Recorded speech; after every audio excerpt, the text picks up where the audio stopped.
አብርሃም ነው። ይሄ ደግሞ ሙሉ መረጃ አለን። በአብርሃም ራሱ ገንዘብ አውጥቶ ነው የገዛው። ነገር ግን ሩታ መረጃ የሚያደርሱላት ሰዎች ወይም በዙሪያ ያሉት ሰዎች እንደዚህ የተሳሳተ መረጃ ሰጥተዋታል ማለት ነው። በተለይ ደግሞ ያን ጊዜ የነበረው አለመተማመንና ከአብርሃም ሰዓት ጋር በተያያዘ ይሄ ከጥንቁላ ጋር ምናምን ስላያያዙት ነገሩን ሩታ እንደዚህ አይነት ነገሮችን ልትጠራጠር ችላለች። ስለዚህ ወደ ልጇም ሆነ ወደ ራሷ እንደዚህ አይነት ጉዳቶችን ማምጣት ስለማትፈልግ እንግዲህ ጎመን በጤና ያለች ነው የሚመስለው። እንግዲህ በሩታ በኩልም አይፈረድም፣ ትክክለኛ ውሳኔ ነው። እንግዲህ አሁን ላይ እየተባለ ያለው አብርሃም ይህን ወርቅ ሸጬ መልሼ ሩታ ፊት ለፊት አዲስ ወርቅ እገዛላታለሁ እያለ ይገኛል። እንደዚህ አይነት መረጃ ደርሶኛል። ወርቁን ሸጦ እንግዲህ ሩታ ፊት ለፊት ሌላ ወርቅ ሊገዛላት ነው፣ ተመሳሳይ ማለት ነው። እንደዚህ አይነት ፕላኖች አስቧል አብርሃም። ምክንያቱም ልታምነው አልቻለችም ሩታ። ደረሰኝም ቢያቀርብ ምንም ነገር ቢያቀርብ ሩታ ልታምነው ስለማችል እንደዚህ አይነት ሜካኒዝሞችን ለመጠቀም እንደወሰነ ነግሮኛል።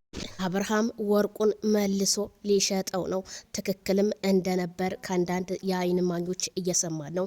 ሰበር ዜና። ሰላም ጤና ይስጥልኝ ክብራንና ክብራን አድማጭ ተመልካቾቼ በያላችሁበት የዓለም ዳርቻ ሰላማችሁ ይብዛ። ላይክ፣ ሼር፣ ሰብስክራይብ በማድረግ ለሁሉም ይድረስ ማለት ነው። ታዲያ እንግዲህ ሩታ ከአንዳንድ እነወሬ ሙልጮች እየሰማች የተሳሳተ መረጃ ባለፈውም እንደዚህ ሰዓት ገዝቶላታል በመተት የተሰራ በሚባለውና አብርሃም ላይ አስራለታለች ሲባል በነበረ ሩታ ይሄንንም ሰምታ ብዙ ነገር ሆና ነበረ። ዛሬም ታዲያ ነገሮችን ሁሉ ወደ ሌላ ነገር እያከረሩ አብርሃም መኪና እንዲሁም ሰዓት፣ ወርቅ እንዲሁም የተለያዩ ነገሮቹ የሄርሜላ ነው እንጂ የሩታ አይደለም በማለት ለሩታ በሚጽፉላት ኮሜንትና ለሩታ በሚያደርሱላት መረጃ ሩታ ተደነጋግራ ትዳሯን ምስቅልቅል እያደረገች እንደሆነ ከአንዳንድ የአይን እማኞች እየደረሰ ነው። እንዲሁም ታዲያ ምንም የማይረቡ ስራ አጦችና እንዲሁም የሰውን ትዳር ለማፍረስ የራሳቸውን ትዳር አፍርሰው ቲክቶክ መንደሩ የሚቀመጡ አንዳንድ ሰዎች ሩታ አብርሃም አይሆንሽም ፍቺው፣ አብርሃም እንደዚህ ነው እያሉ አብርሃም ግን በ3 ዓመት ውስጥ ያየንበት ለውጥ ማንም ኢትዮጵያ ውስጥ የሰራውን ጀግና ከሚባለው በላይ የሰራ ነው። ታዲያ አብርሃም ሊተችና ሊሰደብ የማይገባው በጣም እንቁና ጀግና ታታሪ ሰራተኛ ባሏን ሩታን ሊያሳጧት ፍቺው አይሆንሽም ይሄ የማንም ሴት እየሄደ የሚላልስ ነው ይሏታል። ግን ሩታ ያንን ነገር አሁንም አታክ እያደረገች ወርቁን በመመለሷና አብርሃም ካላመንሽኝ የአይንማኝም ይዤ መጥቼ ነበረ፣ የአይንማኞችንም ካላመንሽ እንግዲህ ወርቅ ቤት አብረን ሄደን ሸጠን ወርቁን እንግዲህ ሌላ ወርቅ እንድትገዢ አረጋለሁ በማለት እንግዲህ አንዳንድ መረጃዎች እየደረሱ ነው። እንደሰማችሁትም ነው ከመግቢያው ላይ እንዳስገባሁላችሁ። ግን እኔ እንደምለው ማለት ነው የሰው ልጅ የሚተማመነው አብሮ ሲኖርና አብሮ ሲበላ አብሮ ሲጠጣና አብሮ ሲወያይና እርስ በራስ ውይይት ሲያደርግ እንጂ ይሄ ማንም እየመጣ ትዳራችሁን መሳቂያና መሳለቂያ የሚያረገው ነገር ግን አብርሃምና ሩታ ምንም ድራማ ቢሆን ግን ለራሳችሁ ክብር ስትሉ ለምን አትጨነቁም ስል ከዚሁ አሳስባለሁ። ምክንያቱም እናንተ በ300 በ400 ሺህ ተከታይ ያላችሁና ነገ ጧት ደግሞ በሰይፉ ሾ ላይ የምትቀርቡ ጀግና ታታሪዎች ናችሁ። ግን ለምን በማንም ወሮ በላና ወጠምሺ ለምንድነው ራሳችሁን አሳልፋችሁ ለማንም ዩቲዩበር ማሳደጊያ የምትሆኑት? ትዳራችሁን የማይነካ ነገር ቢሆን እንደኔ መልካም ይመስለኛል። ቤተሰቦቼ፣ አድማጭ ተመልካቾቼ በሙሉ አሁንም ሁሉም ሰው እየነቀፈ ያለው ሄርሜላ አብራክ አብርሃም ጋር ባትመጣ እንደኛ መልካም ነው። ሄርሜላን አልወደድናትም፣ ሄርሜላን አንፈልጋትም። ሄርሜላ በህዝቡ ዘንድ ተቀባይነትን አላገኘችም።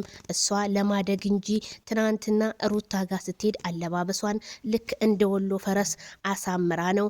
ከአብርሃም ጋር ደግሞ ስትሆን ከንፈሯን እየመጠጠች አብርሃምን ለመሳም ከንፈሯን ታሾላለች ሲሉ አንዳንድ እህቶቻችን ሲናገሩም ነበረ። ታዲያ አብርሃም ታደሰ ይሄንን ነገር አሁንም ትናንትና በተናደደው ወርቁን ጥሎ በሄደውና አሁንም ወደ ራሱ ተመልሶ ወርቅ ቤት ወርቁን ወስዶ ሸጦ እንግዲህ ትዳሩን ማስተካከል እንግዲህ እሷን ማስተካከል አለባቸው። በነገራችን ላይ ሩታ ጣቷን የምትጠባ ልጅ አይደለችም። አንደርስታንድ የምታረገኝ ናት። የመጣው የሄደው ሰው ሁሉ ሩታ አብርሃም እንደዚህ ነው ካላት የምትቀበል ከሆነች ይሄ ለትዳራቸው ለነገውም የሚያሳስብ ነው።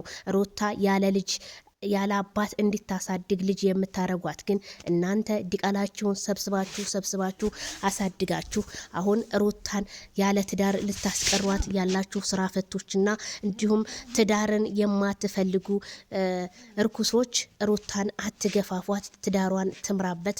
አብርሃምን የሚመስል ባል የትም ቢሆን የትም ሩታ ወደዳችሁም ጠላችሁም እንደማታገኝ እኔ አስረግጬ ነግራችኋለሁ።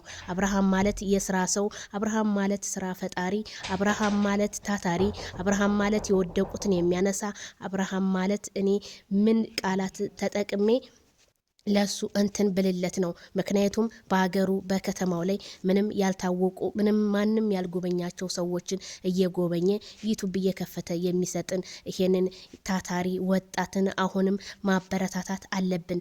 አዎ ከሄርሜላ ጋር አንዳንድ ነገሮችን የሚሰራው ነገር ቢያስከፋንም ግን እሱ ለስራ እንጂ እንደዚህ የሚሆን ነገር አሳልፎ ወይ እሷን ለትዳር ፈልጓት እንዳልሆነ እኔ አስረግጬ እነግራችኋለሁ። ምክንያቱም ማንም ሰው የሚሰራው ነው። አብርሃም ላይና ሩታ ላይ ሲሆን ግን ነገሩ ለምን እንደሚገን በጣም ይገርመኛል። እነናሄና እነውብዬ እንዲሁም የተለያዩ ባለትዳሮች እየሰሩበት ነው ይሄንን ድራማ። ግን አብርሃምና ሩታ ሲሆን ግን ማንም ሰው እየተነሳ ዝሙት ነው እንደዚህ ነው እያለ ይሰርባቸዋል። እባካችሁ በሀገራችን ላይ ዝሙትና ስራን ለዩ። ዛሬ ወጣቱ የሚበላው የሚጠጣው አቶ በባህር ተሰዶ እየሞተ እነሱ ግን ስራ ፈጥረው በሀገራቸው ላይ በኦንላይ የሚሰሩ ጀግናዎችን ግን አለማድነቅ ንፉግነት ብቻ ነው ስል ከዚሁ አሳስባለሁ። የማዳም ቅመሞች እናንተ ሰርታችሁ ለመለወጥ ብትጥሩ ምን አለበት? አብርሃምና ሩታን ተፋቱ እንደዚህ ሆኑ ከምትሉ እላለሁኝ። ከዚሁ ሁላችሁንም እወዳችኋለሁ፣ አከብራችኋለሁ። እንግዲህ ከደረሰን መረጃ ይሄንን ይመስላል። አብርሃም ወርቁን ሸጦ ለሩታ